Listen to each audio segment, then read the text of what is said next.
Do you worry about brain fog and forgetfulness and wonder whether it's the menopause or something more serious? Do you want to know how to support your brain health in the long term so that you can thrive past 50? I've got the amazing Emma Bardwell on the show today. She's a menopause specialist and registered nutritionist, and I absolutely loved this conversation today. It's truly encouraging, and she has one of the most encouraging outlooks on menopause that I've encountered. Welcome to the Thriving Metabolism. I'm your host, Louise Digby, and I'm a registered nutritional therapist, women's weight loss expert, and founder of the Nourish Method to Lasting Fat Loss. It's my mission to empower you so that you and your metabolism thrives and you never have to go through diet misery again. Let's dive in. Okay, welcome back. I'm here with Emma Bardwell, and I'm very much looking forward to chatting with Emma today to find out all about brain health and the link between menopause and the sorts of things that we can be doing to prevent some of the issues that can be related to these menopausal changes. So, welcome to the podcast, Emma. So pleased to have you here. Perhaps you could start us off by just telling us a bit about you and kind of your story, how you got into nutrition and this particular area of focus. Hi, well, yeah, thank you very much for having me. Yeah, it's a good question. So I think what happens quite often is that we get to midlife and we start to almost attract the kind of clients that we are most interested in. So what happened was I actually retrained at the end of my 30s and became a registered nutritionist, which took 3 years. And obviously it's an ongoing, the training is ongoing. So I'm constantly kind of researching and studying. But what happened was that it kind of it was at the same time that I was experiencing perimenopause myself. And so I kind of recognized, I mean, this was 12 years ago, I recognized that there was a real gap in the market for evidence-based, sort of no nonsense advice. And so I tried to, with my platform, that's what I tried to do. I want to kind of fill that gap and give women lots of practical, actionable, but not woo-woo. Everything that I talk about is grounded in science, and I think that's really important. The menopause conversation is really burgeoning at the moment, which is brilliant. But I do think that along with that comes a lot of kind of confusion and a lot of Mm. misinformation. Is that something that you're seeing as well? Definitely. Yeah, there is so much misinformation out there. I think there's such a need for these conversations because I think what people need is, like you say, just practical things that they can do, cut out all of the guesswork and all of the misinformation and just do a few core things Yeah. to set them on the right path. There's a lot of things out there that could potentially be helpful, but may not be right for everyone. And that's, what I see with people coming to me is that they're just so overwhelmed and feeling completely stuck with all of that. Yeah, we got to cut through all the confusion because actually a lot of what we talk about is it's not rocket science, but I think, and a lot of women are sort of like, do I need to take this new supplement? But it's like, well, no, before you even start thinking about supplements, start to get the foundations in place, Yes. which I'm sure we will talk about today. Definitely. So, one of the main things we want to talk about today is brain health. And I think this is an area where there's a lot of concerns, and there's a lot of women who perhaps have a lot of kind of stress caused by their worries about, perhaps certain symptoms that they're experiencing as they go through this menopausal change. So, perhaps you could walk us through what's actually happening in the brain as we go through this menopausal shift. Yeah, so it all comes down to the sex hormones, as everything does in perimenopause and menopause. So we know that sex hormones, so primarily estrogen, progesterone, and testosterone, they have this huge effect on all the different systems in our bodies. It's not just about reproductive health. And what happens is in perimenopause, particularly, we're seeing these kind of wild fluctuations whereby one day you might have really high levels, particularly of estrogen, and then it might drop off a cliff kind of thing. And this is kind of, it's almost like a period of real hormonal chaos. And then what happens is that they slowly kind of peter out until you're postmenopause, and then your hormone levels are pretty low. But because estrogen is responsible for so many different things in our bodies, including our brain health, we can feel the effects of those depleting hormones really throughout our bodies. And that's why the current list of symptoms, I think, is something like official symptoms is 54, but I would say there's probably double that, Mm. because it really does affect women in so many different ways. And when it comes to brain health, what happens is that women will find that they forget things, they can't remember words, they can't remember names.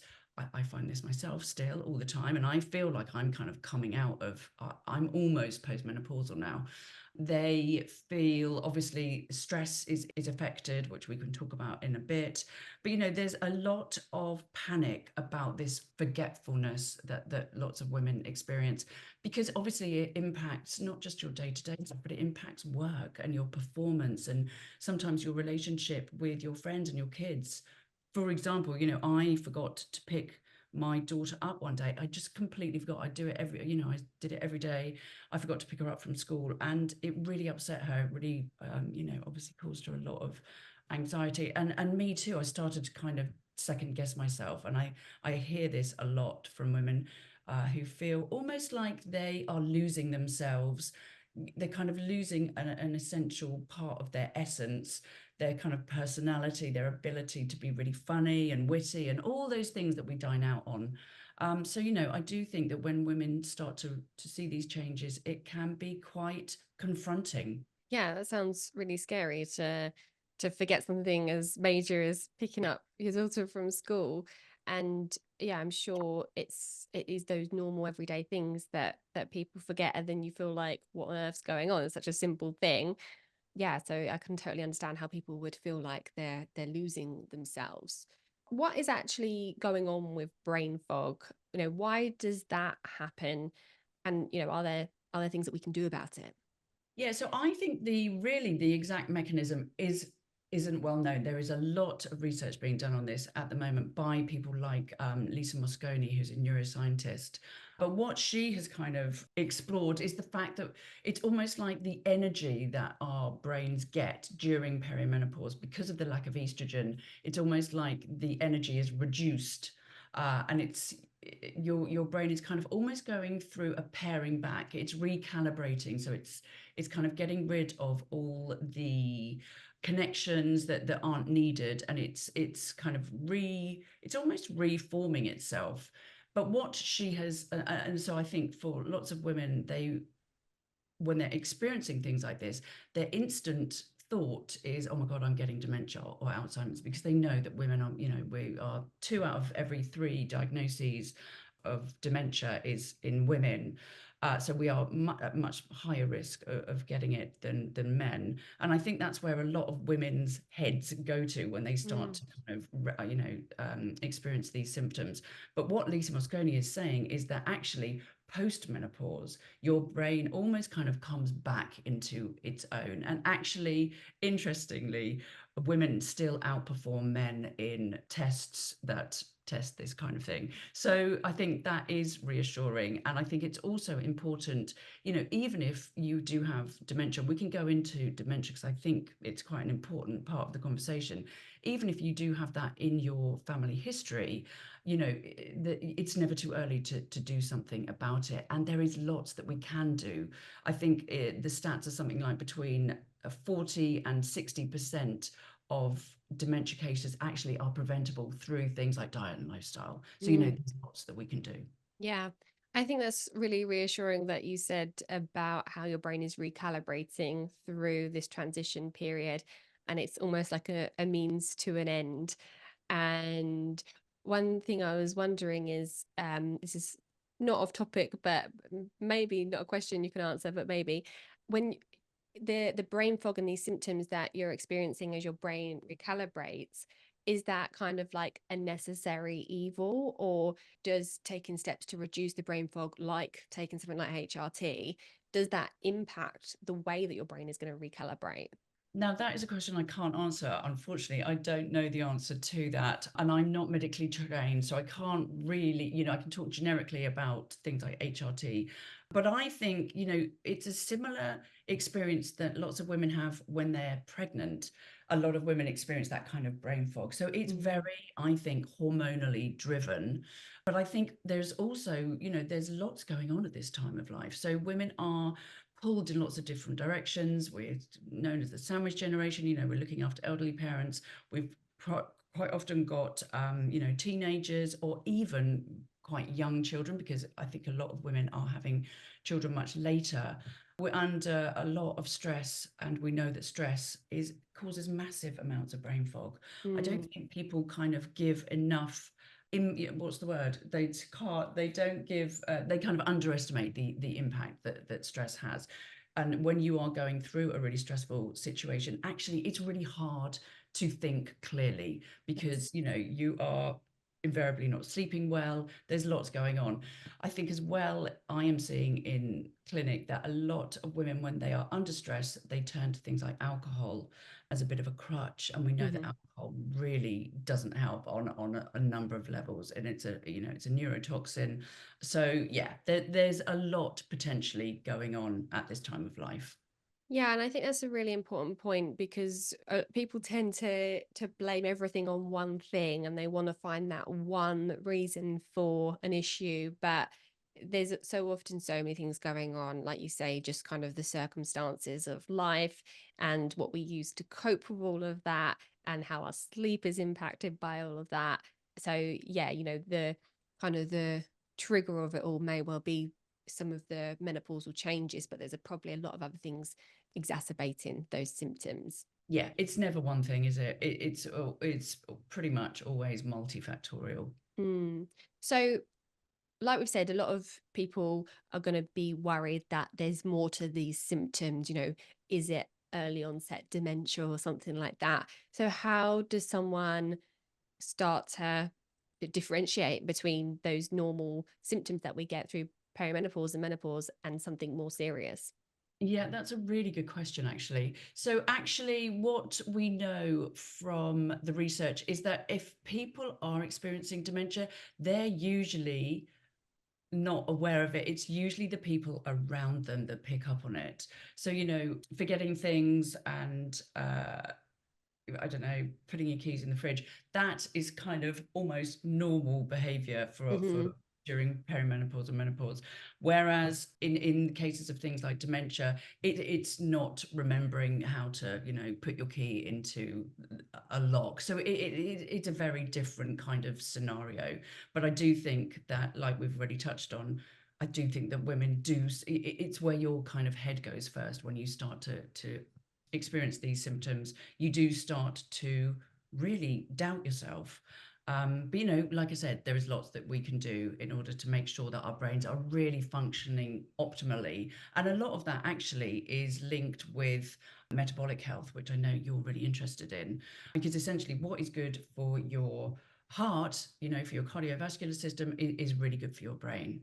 Yeah, and this is what I always say is that whether you're working on trying to lose weight or trying to support your brain health or your skin health or whatever it might be, often the core foundations are very similar. So it can feel quite overwhelming when you've got multiple things going on, but actually, often about 70-80% of the improvement that you might be able to get comes from getting those core foundations in place. So let's start diving into those. What would you say is the first thing to be thinking about when it comes to supporting your brain health through the menopausal changes? So I actually think you're probably expecting me to say nutrition. I actually think it's more important to really kind of hone in on stress, because we know that stress has such an impact on all of our different systems in our body, including things like sleep. And when you don't sleep well, you're not, what happens at night is essentially your brain kind of goes through this wash system where we're washing away all the debris and the kind of buildup that happens with our brain function throughout the day. So, stress also, like I touched on already, it can cause lots of brain fog and things like that. And it can really affect your cognition. So stress really is something I think that is important to really kind of address. We know that actually stress shrinks your brain. It shrinks that kind of hippocampus area of your brain. And we know that elevated cortisol, in an acute sense, so just a very short-lived amount of cortisol, it's normal, it's natural. That's what helps us kind of function and get and kind of manage situations. But we know that when it's chronic, when it's really kind of elevated over a long period of time, it can lead to poorer metabolic outcomes. So things like high blood pressure, high blood glucose levels, visceral fat. And we know that all of these things can then not have a knock-on effect with inflammation. And we also know, interestingly, that high levels, chronically high levels of things like cortisol, stress hormones, can lower your hormones, because obviously your body is far more interested in that kind of fight or flight than it is on potentially putting you in, looking after your hormonal health. So for all of those reasons, I think stress is something to really be aware of. And I don't think it kind of gets talked about enough. Do you? Mm. Yeah, I mean, I feel like I talk about it all the time, but I think that's because I feel like not enough people are talking about it. And like you say, it's one of those things that has an impact in so many different ways. It kind of has that underlying inflammatory element to it, and then it disrupts the hormones as well. So it's almost like a double whammy. And then when you look at the impacts on your sleep as well, it's just causing problems from all angles. So as I say, I talk about stress a lot. And with that, I often have tips for managing stress. And I think when you start talking about stress with clients, often there can be some pushback and resistance because it's like, I can't do anything about the stress.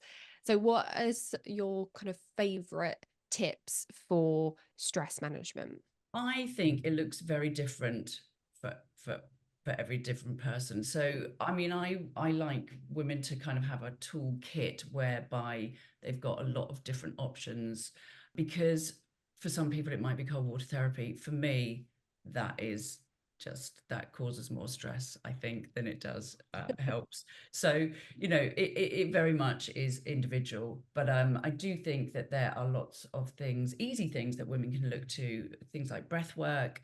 I don't think that we necessarily need to be meditating for 20-30 minutes. I think if you can do that, that's great, but for lots of people that seems too overwhelming. So I think just these kind of small things that are manageable are a much better option. I also think that we are, and I've touched on this already, we're spreading ourselves too thin. We're saying yes to too many things. We need to, this is one of the things that I really kind of hammer home to my clients. We need to be putting in more boundaries and really prioritizing ourselves and putting ourselves at the top of the list far Mm, more often than we currently are, because it seems like we're kind of sorting out everybody else before ourselves. And I've got clients who look after, the dog is kind of a higher priority than they are. So for me, it's things like that. And I think having those kind of pockets, just small pockets of time where it's just about you. I don't know about you, but as I am heading into, through this kind of menopause transition, it's really important actually to have alone time. mm, I just really need to get my head together. So for me, that's walking outside, maybe listening to a podcast. But sometimes I'm more and more, I'm actually just trying to kind of not have any kind of outside extra kind of stuff going on.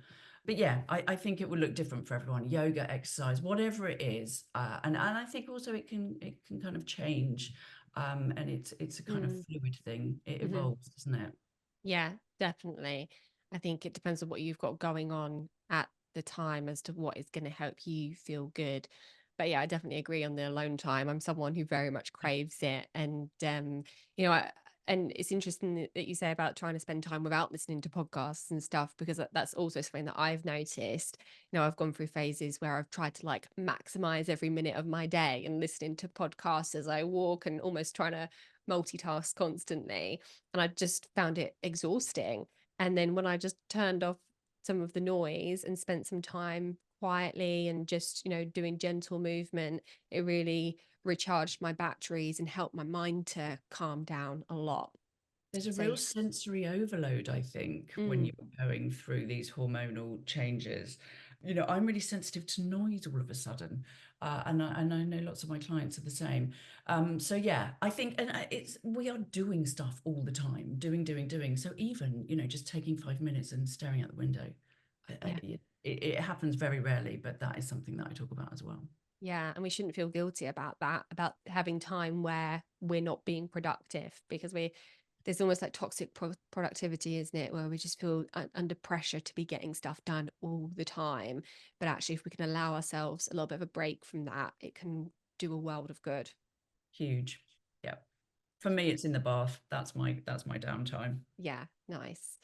Um, so stress is the kind of main thing then for a lot of people. What would you say the next thing to think Yeah, so about I is? think looking at nutrition is obviously really, really important.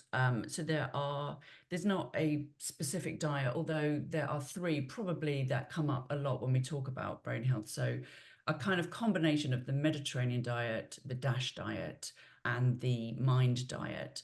And I think the Mind diet is probably the most kind of relevant, and it incorporates elements of the other two as well.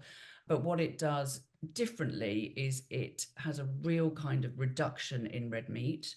I think it's absolutely no red meat. It has a real focus on increasing the amount of fish that people ideally eat, and it has a real focus on green leafy veg as well. Mm, And then added to that, I would say there are certain nutrients I think that can be really helpful. So things like vitamin E has been shown to be really helpful for brain health. So things like from almonds, for example, vitamin C, selenium, which you can get from 2 Brazil nuts a day. Your B vitamins, obviously very important for actually turning the food that you eat into energy. And I think as we are kind of heading more into a plant-based way of eating generally, which is not a bad thing, but potentially we might be missing out on, things like B12. So mm. if you're vegan or veggie, I think there's it might well actually be worth getting your B12 levels tested, I think. And then the other one to kind of really hone in on, I think, is choline, which has been shown to be really helpful. And you can get choline from eggs. So again, if you're vegan or veggie, you might be missing out on that. So if you are vegan, vegetarian, there's lots that can be done. I think probably supplementing it, certain targeted supplements can be really helpful. But in general, a plant-based way of eating is actually incredibly beneficial, and it provides lots of fiber. It provides all those antioxidants and those polyphenols, all those different kind of plant chemicals that we know get broken down by your gut microbes, and kind of they create all these chemical messengers that go into other parts of your body, including your brain, and can be incredibly beneficial. So, lots of color, lots of diversity. We always talk about eating the rainbow. It sounds so trite, but it really is incredibly helpful. Yeah, and it's often those really simple recommendations that can be the most impactful, like eat the rainbow, eat a wide diversity of different plant-based foods, try and eat whole foods and minimize the ultra processed, which is something I say pretty much every episode now. Yeah. Well, I think as well, it's about not, or trying really hard not to reduce your diet down. I see a lot of women taking out food groups, particularly Mm, carbohydrates, and carbohydrates are plant foods essentially. I think, there's a talk, lots of people kind of confuse carbohydrates with junk food. mm. Actually, we're talking about whole grains, and I think there's a propensity perhaps these days to be a little bit fearful of grains and things like that. But if you're eating whole food, whole grains, then they provide an enormous amount of benefit, particularly to your brain. Your brain, runs on glucose. That's its preferred energy source. So, rather than restricting and reducing and depriving yourself, I think at this time of life, women really need to be including as much as possible. Yeah, adding stuff in rather than focusing on what you need to take out is always my philosophy as well. So, stress, nutrition, is there anything else that we should be thinking about? So yeah, just actually in terms of nutrition, because I know everyone likes to talk about supplements, and I think, sometimes it's hard to plug the gaps sometimes if you're really busy and perhaps you are stressed, or you have been maybe overdoing it on the alcohol. So I do think there is a case for supplementation. I just think that we should ideally be getting everything from food first, but it's just not always possible. So there has been an interesting recent study, because I was always a slightly skeptical about things like multivitamins, but there's been a recent study that showed that taking a multivitamin actually was incredibly helpful in terms of brain health, particularly for people of a slightly older age. So, from 60 years old onwards, I think it was in the study. And I think obviously that just means that they are plugging gaps that perhaps they're not getting. And we know that as we get older, we know that we don't absorb nutrients quite as well. We have lower levels of stomach acid, things like that. Mm-hmm. So I think, yes, for people over 60, maybe taking a multivitamin can be quite helpful. Lots of people aren't eating their fish.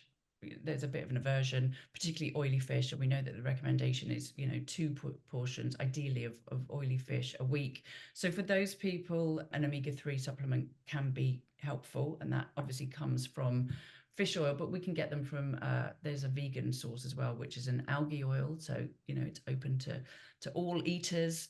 Vitamin D is really helpful. For some research is kind of pointing that it might help to actually reduce the amyloid plaque buildup that can then lead to Alzheimer's. But we know that it is helpful for things like mood, and it's also really important when it comes to immune health. So those are the things I think that we can, really kind of hone in on.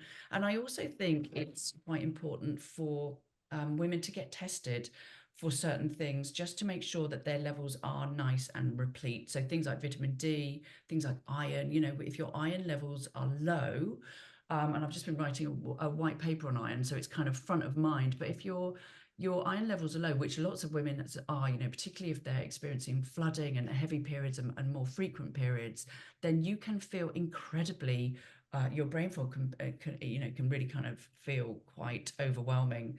Your cognition, your mental acuity. So definitely iron is one, I think, that I think this is what I do when I start working with clients. Actually, I get them to test things like that, including thyroid function, their B12, and their folate as well. Yes. So yeah, it's really important to get those basic things checked, because your doctors don't do many tests, but they are ones that you can get done from your doctors. So, and that a simple deficiency in one of those can make a massive difference to how you feel. So it's good to rule those things out to begin with.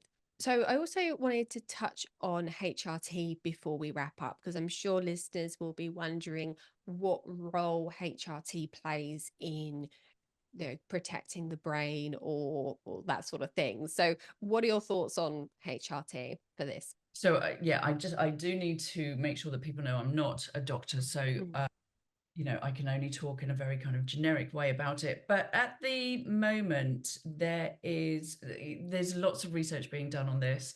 It is at the moment we so HRT isn't first line therapy at the moment in order to prevent things like dementia and Alzheimer's.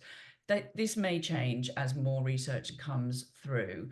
But what people do report is that if they do go on HRT because of hot flushes or things like that, then a lot of them have reported that their brain function does seem to be improved. So this is definitely a conversation to be had with your healthcare provider, who can really look into your own medical history and your family history, and give you that kind of personalized advice. But for some women it is helpful, but it's not the be all and end all. I think we really do need to hone in on getting these fundamentals right, because not everybody wants to take HRT and not everybody can. It's life-changing for many, but I think there's a real sense of FOMO, I think, at the moment, because it's being talked about so much, that some women who can't take it feel like they're really missing out. There is tons that you can do in terms of diet, lifestyle, and exercise. And we haven't really talked about exercise, but really helpful for mood, for elevating, the blood flow to your brain. We know that aging actually shrinks your brain, unfortunately, but exercise is it's often likened to miracle grow for the brain. It can help to build up that brain volume back again. So getting outside, doing a form of movement that is enjoyable for you is incredibly important. So there's so much that we can do. So is there anything that we've missed before we wrap up? Anything that you feel like needs to be said? The only other thing I think is having a sense of purpose. And this is something that can be quite elusive, I think, at this time, because I think a lot of women are so wrapped up in their families or their symptoms that they almost start to kind of lose their sense of self. But actually, I think it's really, and this is kind of what I did when I retrained to work in nutrition. It gives, that kind of, it's never too late, basically, to do something new, to learn something new, to keep challenging yourself, and to give yourself that sense of purpose that can often kind of feel a little bit lost at this time of life. So I think it's really important to think about this next chapter of your life, almost kind of, it's like a new phase. It's not that you're losing anything, you're actually entering into this incredible part of life, which in many ways, there's, a whole heap of positives that nobody really talks about. I love that. It's so positive and uplifting because often the conversation around menopause is quite a negative one. But yeah, to think of it as a transition into a new phase of life full of opportunity and the chance to find your purpose is actually quite inspiring and almost exciting. So thank you for sharing that perspective with us. So, how can people find out more about what you do and connect with you online? Yep. So I am emmabardwell.com. That's my website. And I'm mostly found on Instagram, actually, which is at emma.bardwell. I've written a book which is called The Perimenopause Solution. I'm a terrible saleswoman because I don't have it in front of me.